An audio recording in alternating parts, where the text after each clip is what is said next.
학생 여러분 안녕하세요. 여러분의 광쌤 이광주입니다. 자, 오늘 이제 역학적 평형 두 번째 시간이죠. 두 번째 시간인데 지난 시간에 굉장히 중요한 내용 배웠죠. 중요한 내용도 배웠고 오늘 이 시간에는 여러분들 그 구조물의 안정성에 대한 내용 이제 공부를 하고 그다음 이제 실질적으로 이제 돌림에 관한 문제들 우리가 해결하는 법 이런 거 알아보도록 하겠습니다.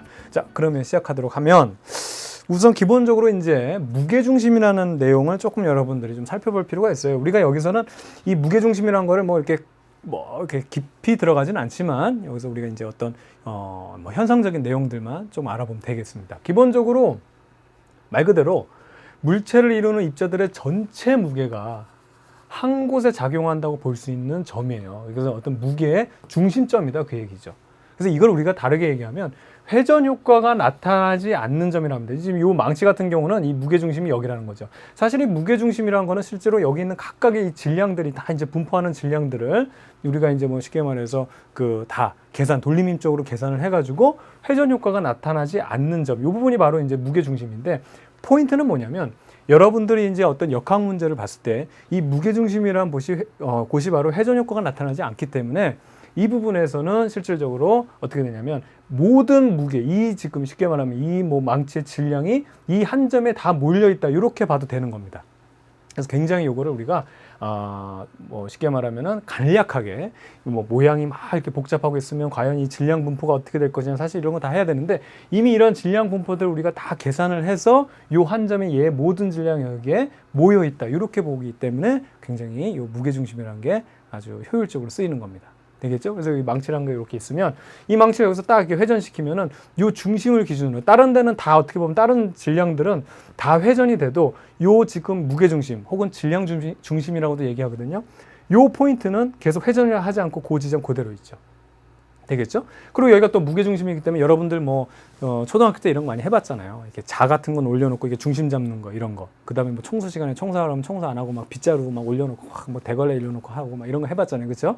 그게 바로 뭐냐면 쉽게 말하면 무게중심 있는 부분에 우리가 포인트를 올려놓고 여기다 손가락 올려놓으면 얘는 딱 중심을 잡는다는 거예요. 왜냐하면 여기에 잡혀 있을 때 회전 효과가 나타나지 않기 때문입니다. 이쪽에 있는 돌림임이 사실은 평형을 이루는 점이 이게 바로 무게중심이 되는 거예요. 되겠죠? 그래서 우리가 좀 더 이걸 좀 이어가게 되면 이거 재밌죠, 여러분들? 실제로 망치를 갖다가 아까 우리가 무게중심 봤잖아요. 여기가 이제 빨간 점으로 표현되어 있는 부분들이 무게중심인데 얘를 이렇게 던지면 무게중심이 있는 부분은 절대로 회전하지 않고요. 지금 이렇게 던졌네요. 그럼 어떻게 던진 거야?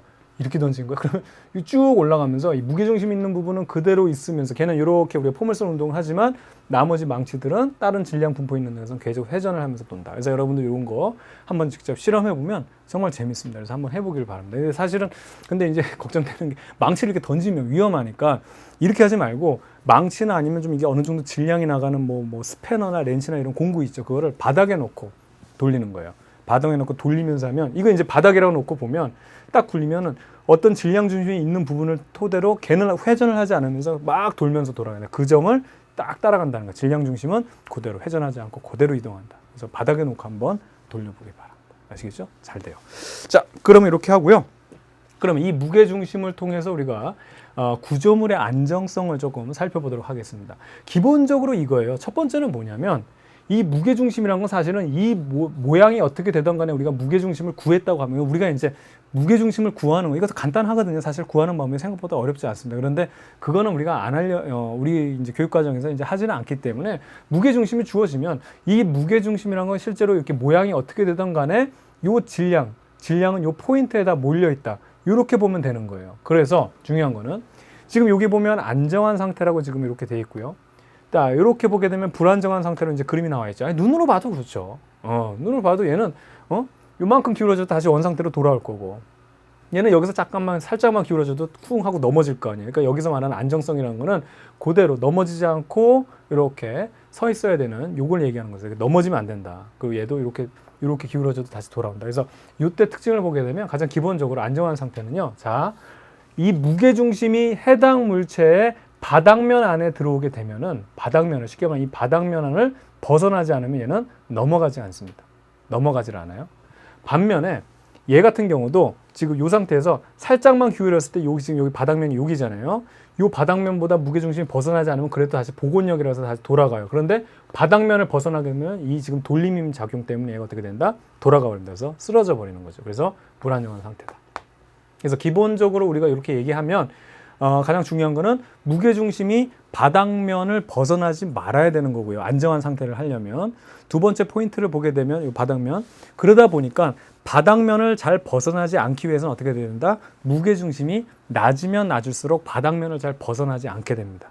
이건 여러분 본능적으로도 뭐 약간 흔들리거나 뭐 놀이공원 이런 데 갔을 때 뭐 어지러운 거 타게 되면은 기본적으로 몸을 낮추게 되잖아요. 그게 뭐냐면 무게중심을 낮추게 되면 이게 약간씩 기울어져도 바닥면을 잘 넘어가지 않는 거예요. 자, 그럼 이걸로 한번 설명드려 볼게요.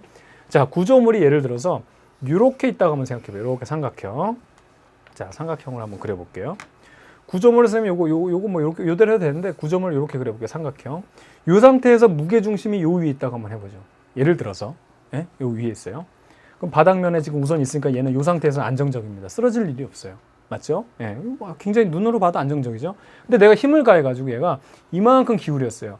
이만큼 기울이면 얘가 이렇게 지금 기울어졌죠? 그럼 무게중심이 여기로 와 있다는 거죠. 그럼 보세요. 지금 이 무게중심은 바닥면을 벗어났죠.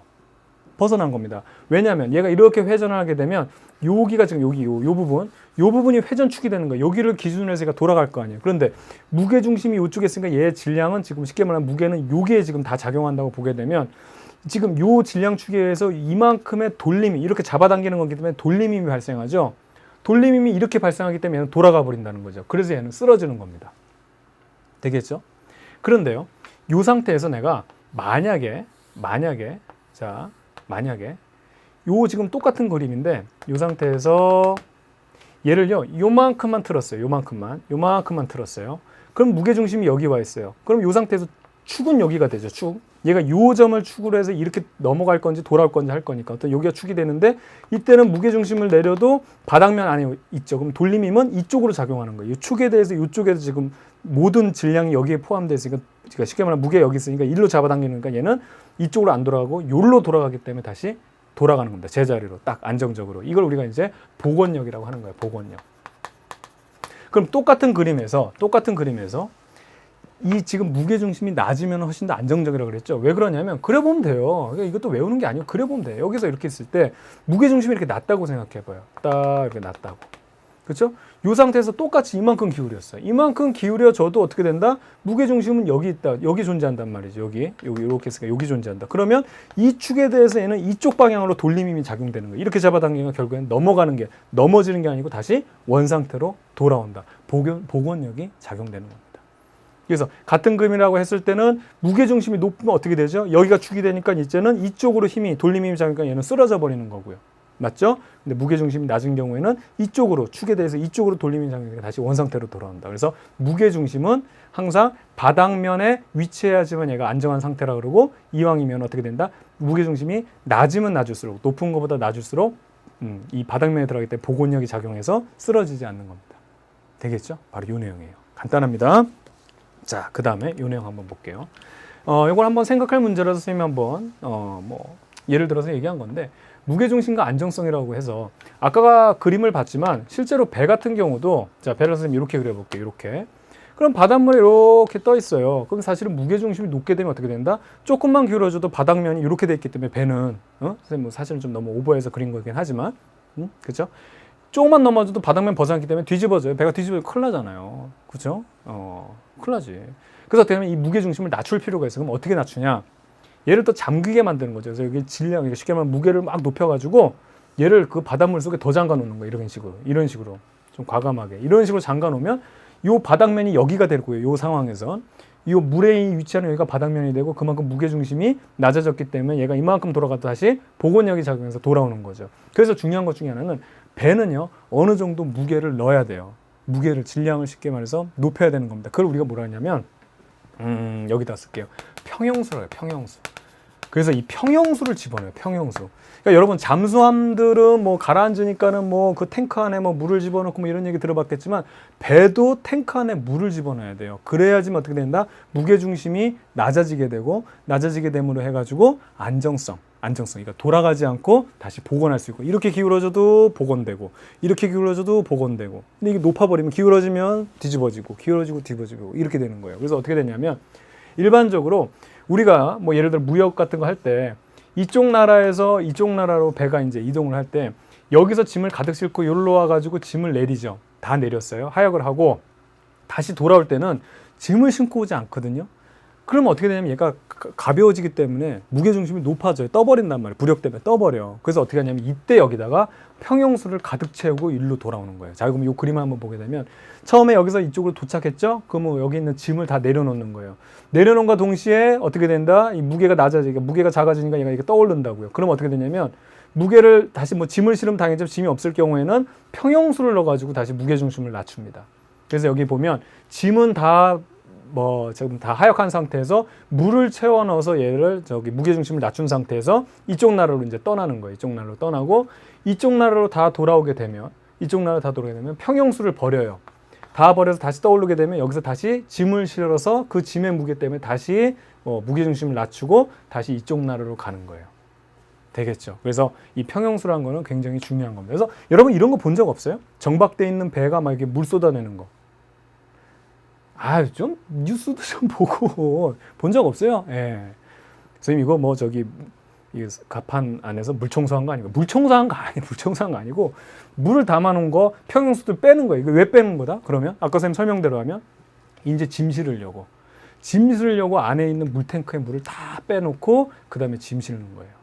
이해가죠? 그래서 여러분 이 평형수는 굉장히 중요한 겁니다. 우리가 이제 쉽게 말하면 이 구조물의 안정성에서 이 배의 어떤 침몰이나 이런 걸 막기 위해서 평형수는 굉장히 중요한 건데 뭐 논술이나 이런 거 내는 사람은 없겠지만 선생님 같으면 이런 것도 한번 이 평형수는 이 배의 안정성에 대해서는 굉장히 중요한 요소라서 반드시 필요한데 이게 환경오염에 또 큰 문제를 발생을 해요. 왜냐하면 이쪽 나라하고 이쪽 나라 배 같은 경우는 여러분들 이 거대한 선박 같은 거나 평형수 담지 사실은. 근데 이게 이 나라에서 이 나라까지 올 때 막 몇 개월씩 가거든요. 워낙 거리가 멀기 때문에. 그럼 여기서 바닷물을 이쪽 나라에 있는 바닷물을 가득 담아요. 보통량의 배가 얼마나 큰데. 그걸 담아서 여기다 쏟아버리게 되면 여기에 쉽게 말하면 생태계를 형성하고 있는 그런 생명체들 이런 것들이 여기 있다가 전혀 다른 곳에 오기 때문에 여기에 생태계를 교란시키는 거지. 쉽게 말하면 이 배 하나만 해도 엄청난 양이지만 수많은 배들이 하루에도 막 계속 드나들면서 평형수 쏟아버릴 거고. 그러니까 쉽게 말하면 그 고유 환경을 파괴하는 그러한 파괴의 또 주범이 됩니다. 그래서 이 평형수는 안정 때문에 어쩔 수 없지만 이런 부분도 있다. 이게 외래 어종이 들어오면 생태계를 굉장히 파괴해요. 여러분들 잘 모르겠지만 알 수도 있겠나? 선생님 대학교 때 이럴 때는 황소개구리 있잖아요. 그게 문제가 돼가지고 우리 생태계 다 그냥 막 다 망가뜨렸지. 다 박살났습니다. 쉽게 말하면 개구리가 뱀도 잡아먹는데 말 다 한 거죠. 그래도 지금은 그게 어느 정도 사람들이 다 잡기 운동 해가지고 다 됐나 봐요. 그리고 이제 그러니까 미국에서 황소개구리 들어와서 우리나라 생태계 굉장히 다 망가졌죠. 그때. 근데 이제 또 우리나라에는 또 미국 넘어가서 또 다 망가뜨린 게 있어요. 그게 가물치야. 복수하라고 한 건가? 복수다. 그거 아닐 거. 어쨌든 그건 아니겠지만 거기 가는 또 가물치가 거기 생태계를 다 교란시킨다고.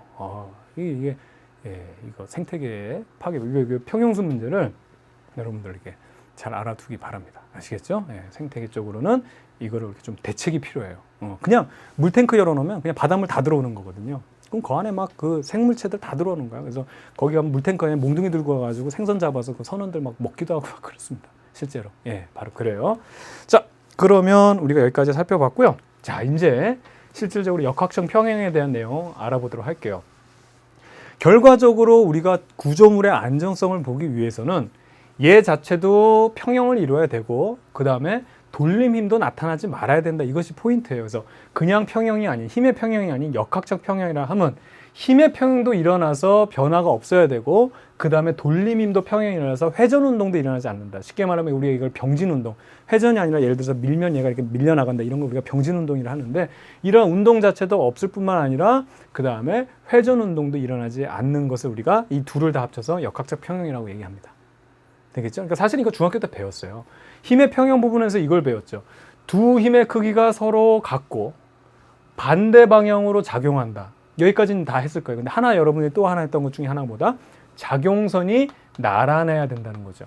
작용선이 나란하지 않고 힘의 크기는 같고 방향은 봤는데 작용선이 나란하지 않으면 어떻게 된다? 이렇게 잡아당기면 얘가 어떻게 된다? 이런 식으로 회전 운동을 해버리죠.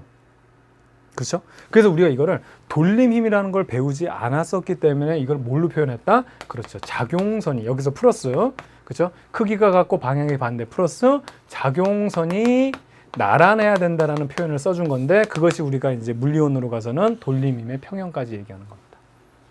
되겠죠? 예, 그래서 우리가 힘의 평형, 역학적 평형은 선생님 말씀드렸지만 여기 있는 문제들은 실제로 돌림 힘을 구하긴 하죠. 돌림 힘을 구하는데 회전 운동에 대한 효과를 나타내는 문제가 아니라 평형을 나타내는 문제예요. 이게 다행이에요, 여러분. 그래서 문제가 쉬워요. 균형 맞추는 문제들만 나오기 때문에 이쪽 돌림이 이쪽 돌림이 이런 걸 통해서 균형 맞추는 걸 하는 거기 때문에 문제가 굉장히 쉬워지는 편입니다. 되겠죠? 그래서 요 둘을 다 만족해야 된다는 사실 반드시 기억해야 돼요. 특히 돌림힘 평형은 여러분이 잘 응용을 해요. 왜냐하면 이게 돌림힘이라는 단원이기 때문에 요거를 의외로 놓치는 경우가 많아. 여기서 우리가 보너스의 어떤 조건을 하나 얻어내는 거거든요. 힘의 평형. 너무나 기본적이라서 여러분들이 조금 있는 경우가 있는데 이것도 여러분 좀 잘 기억해둬야 되겠습니다. 그래서 이 부분 우리가 체크하고 넘어가도록 할 겁니다. 자, 그러면 이제부터 돌림힘에 대한 어떤 문제들을 유형을 분석할 건데요. 자, 안 어려워요. 돌림힘은 절대로 여러분들 선생님 어려우면 어렵다 그러지 무슨 맨날 쉽다 그러면 근데 진짜 쉬워. 네, 시소 문제 다 시소 문제야. 자, 한번 볼게요. 첫 번째 유형부터 한번 살펴보겠습니다. 기본적인 문제, 가장 기본적인 문제로 보게 되면 자, 이런 걸 한번 예측을 해보죠. 이런 지뢰가 있어요. 시소가 있다 그러죠. 시소. 질량이 없는 시소예요. 자, 여기에 이렇게 받침대가 있고요. 받침대가 있고 여기에 20kg짜리 물체가 여기 달려있다고 해보죠. 그러면 얘가 평형을 이루기 위한 조건으로 내가 얼마만큼의 힘을 가하면 얘가 평형을 이루겠느냐. 이제 이런 게 돌림의 문제거든요. 그럼 여기 받침점, 여기 회전, 여기 중심 쪽으로부터 여기서 여기까지 거리, 요 중심까지 거리를 우리가 뭐 L로 놓고, 그 다음부터 여기서부터 여기까지 거리를 우리가 4L로 한번 놔보도록 하죠. 4L. 이렇게 됐다고 한번 해보면, 이때 F를 구하라면 기본적으로 돌리면 보게 되면 여기가 기준을 잡으면 돼요. 그럼 얘는 이쪽에서 얼마큼? 200N만큼의 힘을 작용하고 있는 거고, 그럼 이렇게 잡아가니까 얘는 이렇게 돌아가려고 하고, 나는 그걸 막기 위해서 어떻게 F만큼, 이쪽으로 F만큼의 힘을 작용하고 있는 거죠. 이쪽 돌림힘은 이쪽 방향, 이쪽 돌림힘은 이쪽 방향이니까 서로 반대 방향의 돌림힘이에요. 실제로 돌림힘은 뭐 시계 방향, 반시계 방향에서 플러스 마이너스 잡는데 뭐 선생님 그렇게 그렇게까지 할 필요는 없고, 서로 돌아가는 방향이 반대 방향인 애들이 균형만 맞으면 된다. 걔네들이 또 딱 평형을 이루면 된다. 이렇게만 우리가 잡을게요. 그러면 실제로 이런 문제가 있으면 돌려보면 돼. 얘는 이쪽 방향으로 돌아가는 거고요. 얘는 이쪽 방향으로 돌아가요. 그러면 돌아가는 방향이 반대잖아요. 그럼 이쪽 돌림힘과 이쪽 돌림힘이 어떻게 된다? 똑같으면 되는 건데, 이런 기본적인 상황을 보세요. 이거는 1의 원리로도 우리가 해결이 바로 되는 거야. 뭐냐면 여기가 L이고 4L이죠. 그럼 얘는 분명히 어떻게 내리려면 4배만큼 거리에 손해를 봐야 되죠. 그러면 힘에는 4배만큼 이득을 얻어야 된다는 겁니다. 맞죠? 맞아요. 그럼 어떻게 되냐면 200N짜리 애를 4배만큼 이득을 보려면 어떻게 된다? 그렇죠. 얼마? 50N의 힘만 주면 얘는 균형을 이룰 수 있는 거예요. 선생님은 이걸 얘기하고 싶은 거예요. 사실 돌림힘을 통해서 계산해도 되지만 우선은 가장 기본적인 유형은 이거예요. 우리가 그 일의 원리를 우리가 생각하면 거리가 당연히 4배만큼 손해를 볼 거면 힘은 4배만큼 이득이 있어야 된다. 그래서 200N보다 4배가 작아야 되니까 50N. 이렇게 푸는 게 굉장히 효율적입니다. 시간도 단축될 수 있고요. 여러분의 어떤 물리적인 직관력을 이렇게 얻는 데도 도움이 되는데, 이렇게 풀면 여러분들 자체가 못 믿어해. 너무 단순해 버리니까. 근데 이게 다예요. 수학 싫다며 여러분들. 네? 싫다면서요. 그러놓고서는 이렇게 풀면 선생님 뭔가 좀 찝찝한데, 이런. 찝찝해, 뭐 찝찝해요? 완벽하게 진짜 제대로 된 풀이죠. 그럼 돌림힘을 한번 풀어볼까요? 여기 기준으로 이렇게 돌아가죠. 그럼 보세요. F는 200이고요. 곱하기 얼마? L이에요. 이쪽 돌림힘 끝났어요. 그럼 여길 기준으로 해서 이쪽 돌림은 어떻게 돼? 같아야 되는데 F 곱하기 얼마가 돼야 된다? 4L이 돼야 되잖아. 그럼 L은 똑같은 거 날려버리면 결국에는 4F가 200이니까 F는 얼마? 200 나누기 4 해가지고 50N. 아니 뭐가 다른데 도대체? 굳이 뭐하러 공식을 써? 딱 보고 4배 정도 힘이 이득되겠네? 그럼 50N이면 평형. 이게 실제로 물리의 직관력이에요, 여러분들. 그러니까 물리가 좀 쉬운 이유가 뭐냐면 우리가 시소 타봤잖아. 그걸 생각하면 되는 거죠. 뒤로 가면 갈수록 이 팔이 길어지니까 어떻게 된다? 돌림 힘은 적게 든다. 시소로 보면 여기 올라가 있고 여기 F라는 애가 올라가 있어. 그러면 뒤로 가면 뒤로 갈수록 어떻게 된다? 그렇죠. 이 팔이 길어지는 거니까 더 힘은 적게 든다. 그 얘기죠. 4배만큼 적게 들겠네? 그러면 50N. 되겠죠. 제일 강조하고 싶은 게 이거예요. 근데 이렇게 풀면 여러분들이 스스로가 좀 깨림직하게 생각해. 난 지금 이해할 수가 없는 게 그겁니다. 아시겠죠? 꼭 공식을 써서 풀어야 내가 좀 잘 푼 것 같고 막 뿌듯해 그러는데 이게 실제로 물리를 잘하는 사람들이죠. 그러니까 선생님이 기본적으로 역학 처음 할 때도 그래프도 안 쓰고 뭐 공식 안 쓰죠? 딱 보고 평균 속도 계산해서 다 구하잖아요. 그게 이런 거예요. 직관적으로. 그렇겠네? 빨라지겠네? 느려지겠네? 그렇구나. 되겠죠? 선생님하고 여러분 이제 여기까지 왔으면 이제 많이 향상이 됐을 겁니다. 그렇죠? 예, 그렇게 믿고 싶습니다. 자, 어떻든 간에 이제 두 번째 유형을 볼게요. 두 번째 유형은 뭐냐면 여기서 1번 유형의 이제 플러스 알파가 뭐냐면 이 상황에서 뭐냐면 힘의 평형을 묻는 문제가 더 들어가는 거예요. 쉽게 말하면 시그마 F가 제로인 거. 그럼 무슨 얘기냐? 이렇게 지뢰를 똑같이 선생님이 그릴게요. 똑같은 지뢰인데 이렇게 지뢰가 있고요. 이 상태에서 이렇게 받침점이 있고요. 마찬가지로 20kg짜리가 여기 물체가 있다고 한번 해보죠. 그럼 여기가 받침점인데, 자, 중요한 거는 여기는 마찬가지로 L이 되겠고, 요 길이는 자 4L이 된다고 하고, 여기를 이제 F를 눌렀을 때 결국에는 균형을 이룰 때 그 힘 F를 구하는 건데, 문제는요, 여기에 이 받침이 받치는 여기다 써야 되겠다. L로 쓰면 이 받침이 받치는 수직항력 N은 이라고 물어볼 수가 있어요. 얘가 얘를 받치고 있으니까 얘가 들려 있을 거 아니야. 이 수직항력을 묻는 문제가 있을 수 있어요. 그럼 첫 번째는 여러분이 놓치는 것 중에 하나가 힘의 평형입니다. 이쪽에서 보면 얘는 얼마? 200N을 아래로 누르고 있고요. 자, 200N으로 아래로 누르고 있고, 얘는 F로 누르고 있고요. 그러니까 아래로 작용하는 힘은 이 둘밖에 없어요. 그렇죠? 그 다음에 위로 작용하는 거는 이 수직항력 N밖에 없죠. 그렇죠? 근데 얘네들은 평행을 이루고 있어요. 평형을 이루고 있어야 되기 때문에 아래의 힘, 예를 들어 200 더하기 F랑 결국엔 뭐 N이랑은 평형을 이루어야 된다. 만약에 N이 더 크면 얘는 공중부양할 거고 시소가 뽕 하고 올라갈 거고, 얘네들이 이 받침힘보다 세면 어떻게 된다? 받침힘을 주저앉히면서 시소가 붕괴될 거고. 요 가장 기본적인 식이 나오는데 요걸 여러분들 좀 놓치기 쉽습니다. 요거 꼭 기억해 두기 바라고요. 두 번째 이제 식은 돌림힘도 평형이 돼야 된다는 거죠. 힘의 평형뿐만 아니라 얘가 돌아가지 않는 거니까. 그럼 아까 구했던 거랑 똑같죠. 그렇죠? 요거 보게 되면 200 곱하기 얼마가 됩니까? 그러니까 여기서 보게 되면 중요한 포인트는 요거다. N을 여기를 축으로 보게 되면 얘는 돌림힘이 있어요, 없어요? 이 점은 무게중심과 같은 게 얘는 회전이 없는 거잖아. 이 쉽게 말해서 이 회전 팔을 구하려고 그러면 여기가 중심이니까 팔은 0이죠. 그러니까 이건 여기를 축으로 잡으면 이게 0이 돼요. 그러니까 어떻게 되냐면 그냥 그대로 여기를 기준으로 보게 되면 이쪽 방향으로는 이렇게 돌아가는 거가 200 곱하기 L이 되겠고, 이쪽은 이렇게 돌아가니까 F 곱하기 얼마가 됩니까? 4L이 되겠죠. 그럼 L 약분하면 결국엔 F는 얼마? 50N이라는 게 나오기 때문에 결국엔 수직항력은, 자, 수직항력 N이라 하면 어떻게 된다? 50 더하면 250N이 되고 F는 50N이 된다. 이렇게 구할 수 있는 거예요. 되겠죠? 간단한 문제입니다. 됐죠? 이렇게 우리가 해결할 수 있어요. 힘의 평형이 플러스 되는 문제가 바로 이렇게 나오는데, 근데 여러분들이 생각보다 힘의 평형에 대한 거를 좀 잘 잊어버려요. 이거를 당연히 하나를 써야 되는 건데 이걸 잊어버린다. 그래서 이런 방법도 있어요. 어떤 방법이 있냐면 아예 그냥 여러분들이 자꾸 돌림힘만 생각하다 보니까 아예 돌림힘 쪽으로 가는 연습도 사실은 좀 필요하다. 그래서 예를 들어서 N을 구하라는 문제가 나왔다면 그냥 돌림힘으로만 다 풀어볼게요. 그러면 N을 구하라고 했는데 F도 지금 미지수죠. 맞죠? 미지수가 2개야. 그럼 어떻게 했냐면 축을 여기로 세워버리면 N을 바로 구할 수 있어요. 만약에 N만 구하라 그러면 축을 여기로 세워버리면 얘가 돌림힘이 0이 되잖아요.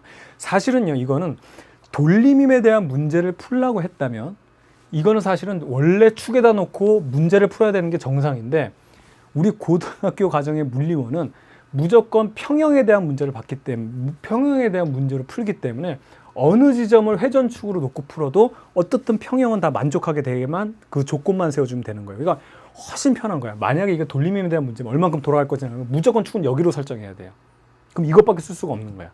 그런데 만약에 지금 여기서 평형에 대한 문제인데 이거를 구하랬을 때면 이 미지수를 한 번에 없애는 방법이 여기를 돌림힘의 축으로 이게 설정을 해버리는 거죠. 그럼 한번 볼까요? 여기를 돌림임의 축으로 설정해버리면 이 F라는 것은 돌림임의 지금 그 팔의 길이가 0이 돼버리니까 얘는 0으로 날아가 버리죠. 그럼 여기서부터 문제 보세요. 여기를 돌림임 했을 때 얘는 어떻게 돼? 이쪽으로 당기니까 이렇게 돌아가는 거죠.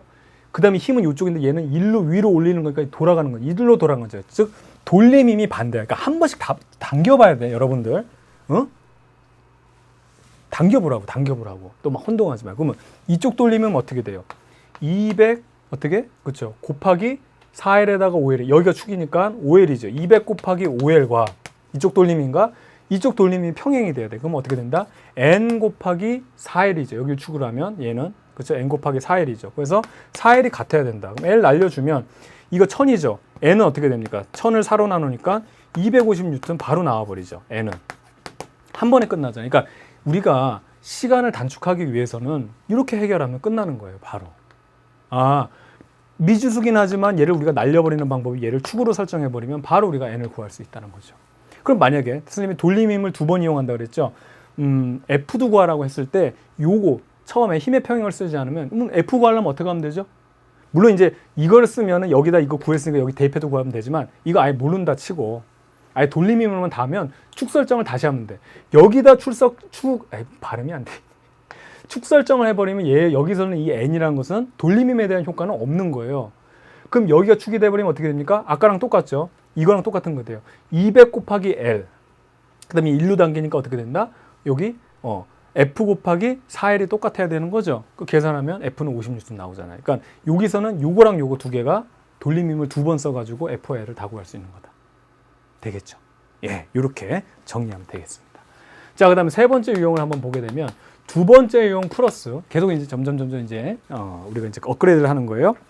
지뢰의 질량이 있는 경우, 지뢰의 질량이 있는 경우, 지뢰의 질량을 무시할 수 없는 경우예요. 자, 예를 들어서 지뢰의 질량이 4kg이라고 가정을 하고 문제를 한번 내보도록 하겠습니다. 자, 그러면 어떻게 되냐면 똑같은 너무 가까워. 자, 여기다 한번 해보죠. 똑같은 형태의 지뢰가 이렇게 있어요. 이 상태에서 이런 상황에서 자, 여기 마찬가지로 200짜리가 있고요. 그러니까 200N짜리, 그러니까 20kg짜리가 있고요. 너무 작나요? 그림이? 예. 그림이 너무 작아요? 좋습니다. 자, 이렇게 해서 좀 크게 여기가 20kg짜리가 있고요.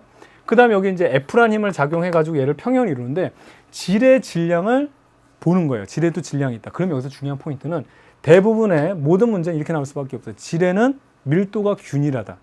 밀도가 균일하다는 얘기는 질량 분포가 균일하기 때문에 이 지뢰는 어떻게 생각하면 된다? 그렇죠.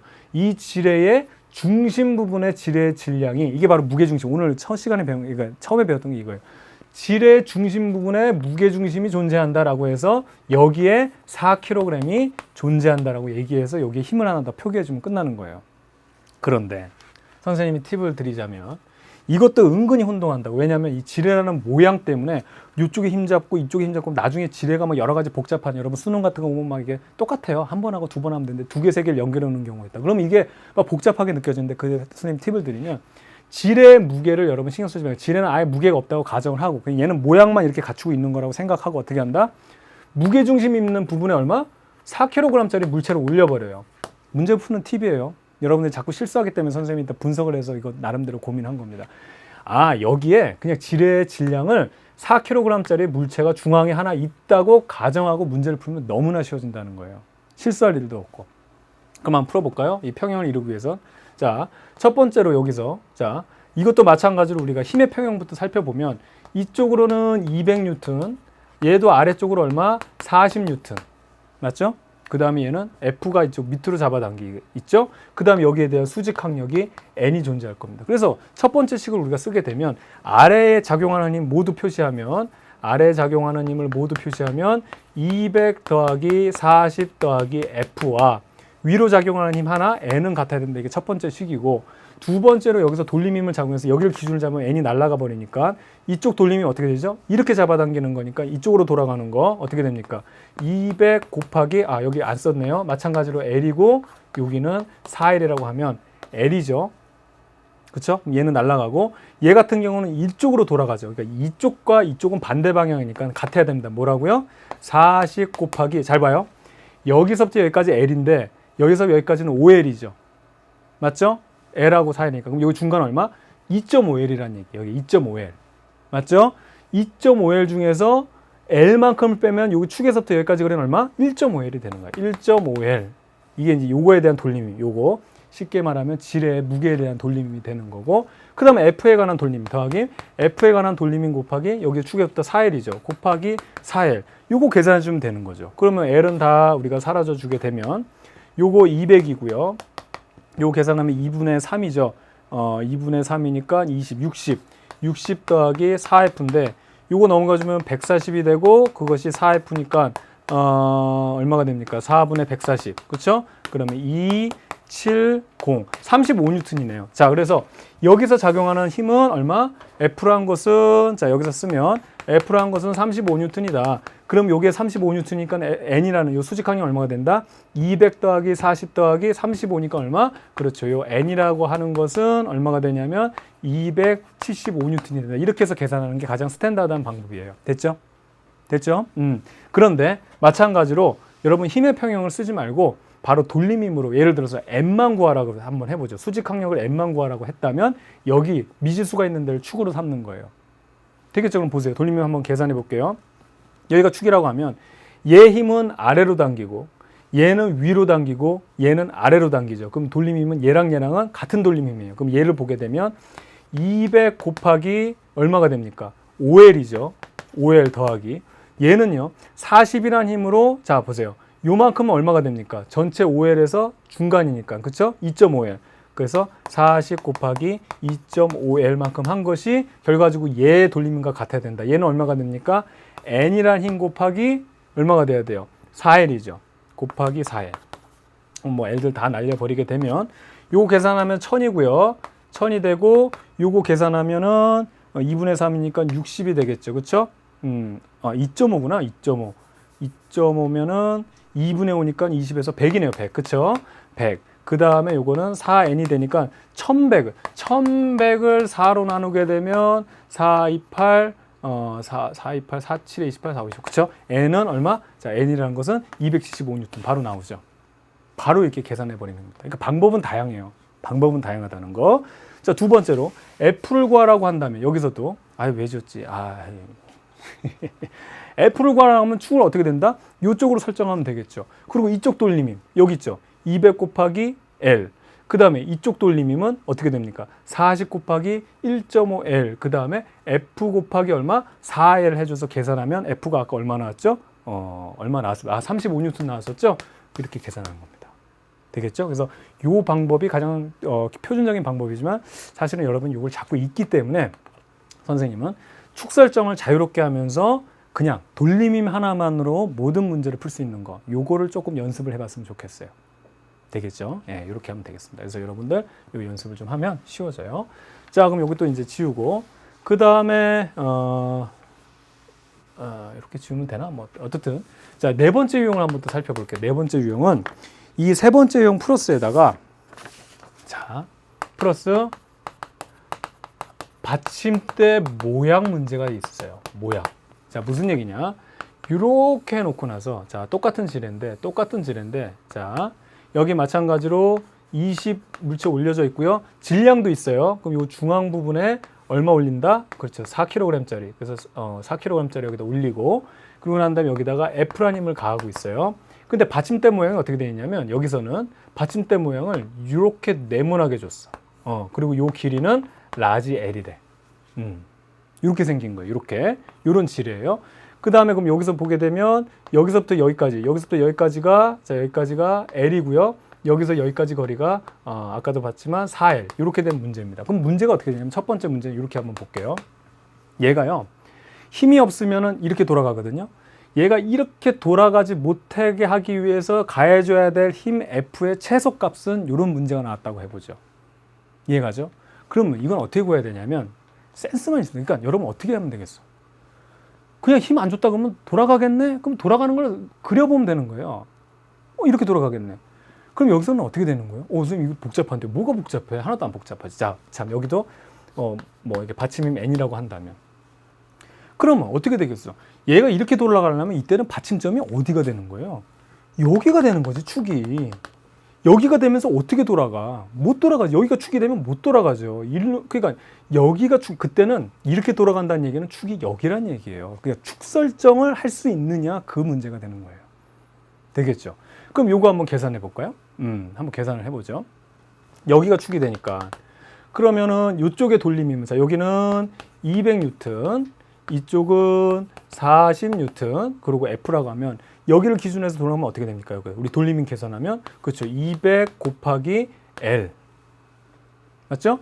200 곱하기 L과 그 다음에 얘예요. 얘는 이쪽으로 돌리고 이쪽으로 돌리는 건 똑같은 거죠. 그렇죠. 더하기 어떻게 된다? N 곱하기 요 축에서부터 얘는 얼마큼? 여기가 L이기 때문에 요 길이는 얼마가 되는 거예요? 요 중앙점은 그렇지 2분의 L이 되는 거예요. 됐죠? 그 상황과 얘가 돌리는 건 어떻게 된다? 얘가 돌리는 거는 축이 여기죠. 어떻든 간에 이 축은 여기잖아요. 그렇죠? 이쪽에서 돌아가는 거의 최소값이니까 예를 들어서 얘가 이렇게 해서 돌아가지 않게 하는 그 순간이 있기 때문에 어떻든 간에 여기가 축이 되는 게 맞아요. 더 힘을 주게 되면 그때는 얘가 이쪽이 축이 되겠지. 얘가 이렇게 덜 무슨 얘기인지 알겠죠? 예. 그래서 요 거리가 어떻게 되냐면 40 곱하기 요 40이라는 힘 40뉴턴 곱하기 여기가 지금 어떻게 되냐면 여기가 2.5L에다가 여기서부터 여기니까 야 이거 계산이 갑자기 자 여기가 L이죠. 그 다음에 여기가 2.5L이니까 2.5L 빼기 L을 해주면 요게 되겠죠. 그렇죠? 그래서 여기는 곱하기 얼마가 되냐면 2.5L 빼기 L을 빼주면 되니까 그냥 1.5L이 되는 거예요. 맞죠? 그 다음에 여기는 요 축에 대해서 힘이니까 자 여기서 밑에다 쓸게요. 더하기 F 곱하기 어떻게 됩니까? 요 길이는 4L이죠. 4L. 요거 풀면은 되는 거예요. 되겠죠? 근데 선생님 N이 있으니까 못 풀지 않나요? 자, 잘 봐요. 얘가 이렇게 됐다가 이렇게 잡아당기는 순간은 쉽게 말하면 얘가 어떻게 되냐면 얘가 만약에 돌아가는 순간에 여기서 여기 접점이 떨어지죠. 떨어지잖아요. 떨어지잖아. 그쵸? 근데 얘가 돌아가게 그 최소값을 하니까 이렇게 해서 얘가 달랑말 때 달랑말랑 할 때 그때 값을 물어봤기 때문에 사실은 얘는 의미가 없어. 수직 항력이 없는 거야. 이때는. 얘가 뭔가를 받치고 있어야지 힘을 주는 건데 지금 얘가 돌아가는 것을 이렇게 막아서 안 돌아가게끔 수평을 하는 그 순간이기 때문에 얘는 접점이 붙는 순간이기도 하지만 떨어지는 순간이 요 얘기거든요. 그럼 얘는 뭐 얘는 실제로 0이야. 없어. 그래서 이건 없는 거예요. 여기는. 왜? 딱 돌아가면 여기 떨어져 버리잖아요. 얘가 얘를 받쳐주는 힘이 없는 거예요. 그래서 여기만 지금 우리가 축으로 설정하면 되는 겁니다. 그럼 이거 문제 간단해지죠. 바로 계산되죠. 그러면 계산 나오죠. 이거 없애버리면 여러분들 그죠? 미지수가 하나잖아요. F 계산하면 나오는 거예요. 되겠죠? 두 번째 문제를 한번 볼게요. 두 번째 문제를 보게 되면 두 번째는 뭘 물어봤냐면 얘가요.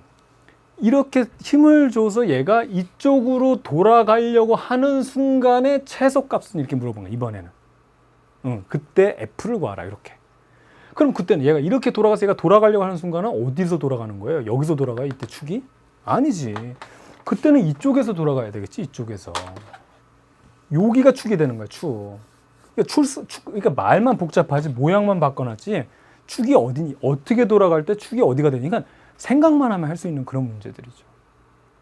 그러면 여기서 이쪽의 돌림 힘에 의해서 한번 살펴보면 얘는 이쪽으로 돌아가는 거니까 200 곱하기 축은 여기가 되니까 이제 얼마가 되는 겁니까?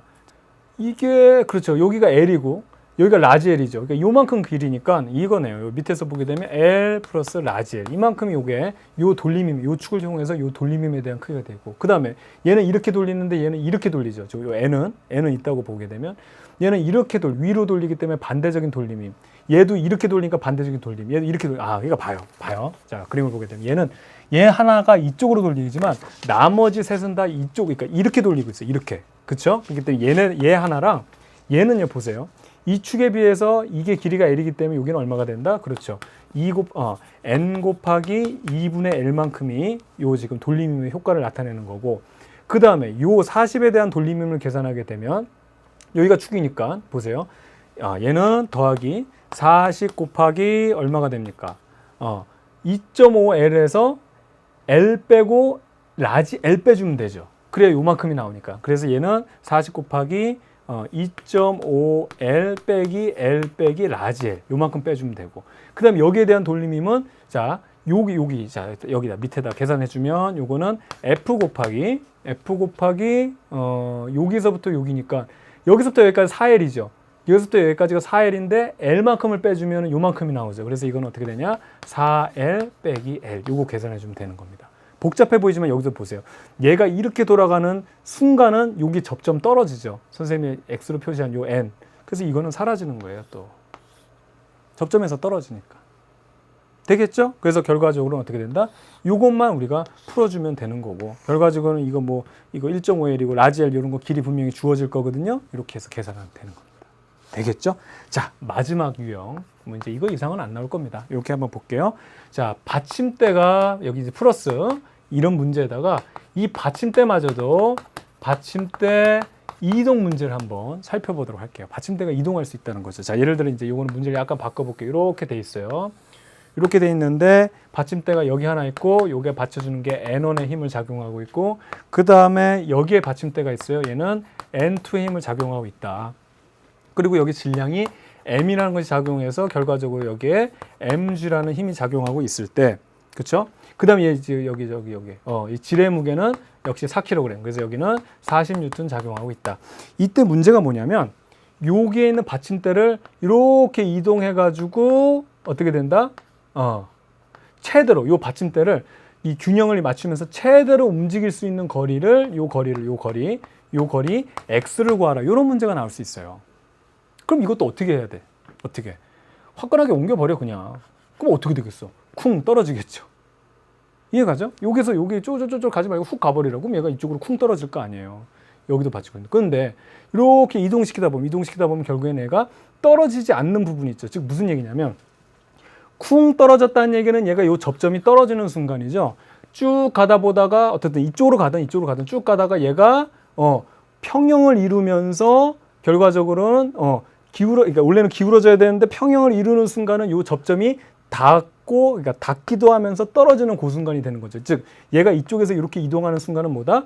얘가 받침대로서의 작용을 하지 않는 그 지점이 되는 거예요. 이해가죠? 그렇습니다. 그러니까 결국에는 요거 하나, 요 위치, X라는 곳을 위치했을 때 요 받침점 하나로 그러면 요 힘에 대한 거. 자, 이거 지워보게 되면 자, 펜 어디 있어? 여기. 예. 요거에 대한 돌림인가?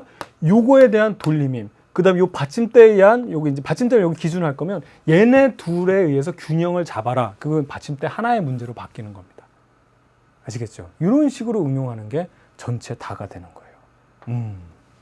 되겠죠? 예, 좋습니다. 자, 이렇게 해서 우리가 복잡한 내용들 한번 살펴봤는데요. 그러면 우리가 그래요. 한번 문제들을 풀어보도록 해볼게요. 지우개 어딨니, 지우개. 자, 지웁시다. 내신 기초문제 262쪽에 있는 문제부터 차근차근 한번 살펴보도록 하겠습니다. 한번 보죠. 이런 것도 돌림인 문제인데 262쪽. 그냥 풀면 돼요. 자, 문제 보면 30kg인 여자, 60kg인 남자가 시소에 앉아있는 모습을 나타냈다. 시소와 평행을 유지했을 때 남자 받침 사이의 거리는 몇 미터입니까? 단 시소의 길이는 6미터. 그럼 봐요. 얘가 30이고 얘가 60인데 지금 균형을 잃었다는 얘기는, 그렇죠? 얘가 지금 무게가 더 적음에도 불구하고 2배만큼 적음에도 불구하고 균형을 했다는 얘기가 2배만큼 멀어졌다는 얘기죠. 그럼 여기 얼마? 2대 1이라는 거리의 비율을 가지고 있는 거예요. 되겠죠? 그런데 지금 이 길이가 6m라는 얘기는 지금 사실은 이제 문제에서 이 여자가 시소 끝에 앉아있다 이렇게 얘기해 주면 좋았을 텐데, 뭐 어떻든 간에 이 길이가 어떻게 된다? 전체가 6m니까 이 여자가 지금 앉아있는, 이 여자라 그러니까 좀 3m입니다. 그렇죠?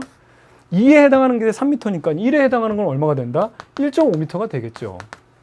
정답은 2번이에요. 이걸 뭐 이렇게 풀어요? 되겠죠? 그 다음에 8번 문제 한번 볼게요.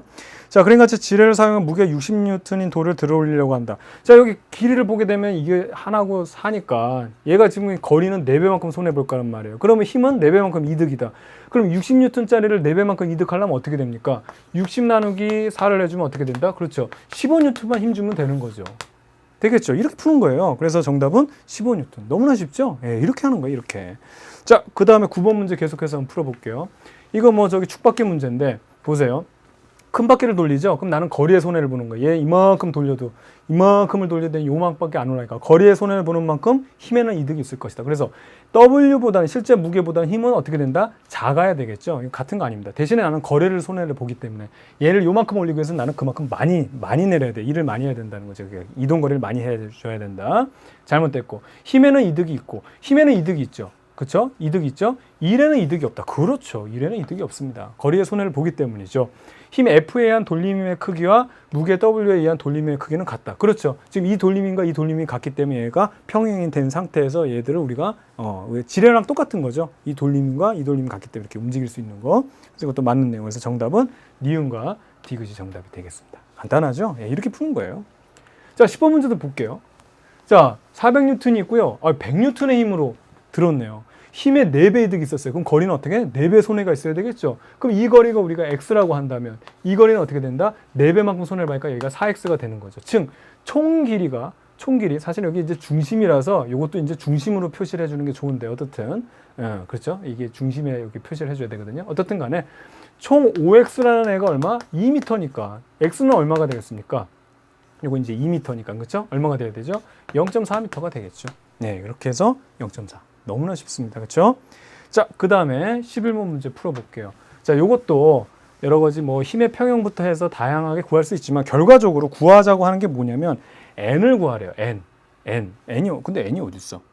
몇 뉴턴인지 구하라. n이래. 자, 뭐를 구하려면 이두근에 작용하는 이 근육이 작용하니까 t를 구하라는 문제네요. 그러면 얘를 그냥 바로 구해보도록 하겠습니다. 그러면 어떻게 돼야 되냐? 얘를 구해야 되기 때문에 이 F란 힘을 모르고요. 얘는 10kg이니까 여기 얼마?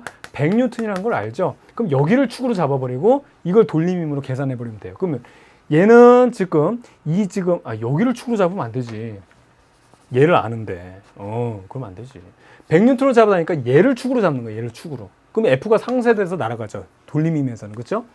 그러면 얘는요. 위로 들어 올리고 있죠. 얘는 아래로 되니까 돌림 힘이 반대예요. 이 돌림 힘과 이 돌림 힘이 평형을 이루어야 됩니다. 그렇죠? 지금 균형을 이루고 있기 때문에. 그럼 어떻게 되냐면 t 곱하기 얼마? 4cm와 얘는 얼마가 됩니까? 100 곱하기 얼마? 4에다가 26 더하면 축에서부터 거리 오면 30이죠? 100 곱하기 30. 됐죠? 그러면 여러분 이거 계산하면 t는 3000 나누기 4니까 계산하면 4, 7에 28에다가 4, 5, 20 750N이 되겠네요. 그래서 정답은 t는 750N 바로 나오죠. 이렇게 한 번에 여러분 간단하게 계산할 수 있게 되는 거죠. 자, 이어서 12번 문제 풀어볼까요? 자, 이것도 이렇게 돼 있는데 뭐 안 어렵습니다. 5점을 축으로 하는 물체의 무게. 여기 참 뭐가 있나요? 막대 길이는 3m고 그렇네요. 여기 보면 6kg라고 했네요. 그렇죠? 막대의 질량 6kg. 그럼 어떻게 되냐면 이 막대의 중앙 부분, 요 점에다가 어떻게 되냐면 6kg을 올려버리세요. 이렇게 쓰지 말고 얘를 올려버려 그냥. 얘는 질량이 없는 걸로 보고 올리라고. 그러면 얘는 30N, 얘는 60N, 얘는 F고 얘도 뭐가 있을 거예요. 그렇죠? 이걸 우리가 뭐 F 다시라고 해볼까요? 그럼 문제 한번 풀어봅시다. 5점을 축으로 해서 물체의 무게에 대한 돌림힘. 이거에 대한 돌림힘은 30 곱하기 이게 축이니까 얼마? 1이죠. 그러니까 30 곱하기 1, 즉 30Nm다. 맞는 내용 되겠고요. 그 다음에 5점을 축으로 하는 막대의 무게에 대한 돌림힘. 5점을 축으로 해서 막대는 여기 지금 질량이 6kg 올리라 그랬죠. 올렸죠. 그렇죠? 60N에 이거 얼마예요? 즉 3m의 무게중심은 절반이니까 얼마가 됩니까? 1.5m죠. 즉 어떻게 되냐면 얘는 60 곱하기 1.5m예요. 그럼 얼마? 90N이 되겠지. 그래서 이 크기는 180N인데 이거 잘못됐죠. 그러니까 90N 미터가 되는 겁니다. 그렇죠? 뉴턴 미터. 돌림 힘이라 그랬으니까. 그렇죠? 그래서 이거 틀린 내용 되겠고. F는 40이라고 했는데 구하면 되죠. F는 40. 자, 봐요. 이쪽을 축으로 봤을 때 이 돌림하고 이 돌림하고 이렇게 돌리고 이렇게 돌리면 얘는 위로 돌려버리죠. 위로 돌린다고. 그러면 이 균형을 이루기 위해서는 이 돌림 힘과 이 돌림 힘이 똑같아야 된다. 그럼 이 두 돌림 힘의 합은 우리가 계산했지만 얼마가 됩니까? 120이죠? 그럼 얘는 얼마가 되죠? F 곱하기 여기가 축이니까 3이죠. 그럼 얼마가 돼요? F라는 것은 40N이 되죠. 40N. 맞죠? 이렇게 계산하면 되는 겁니다.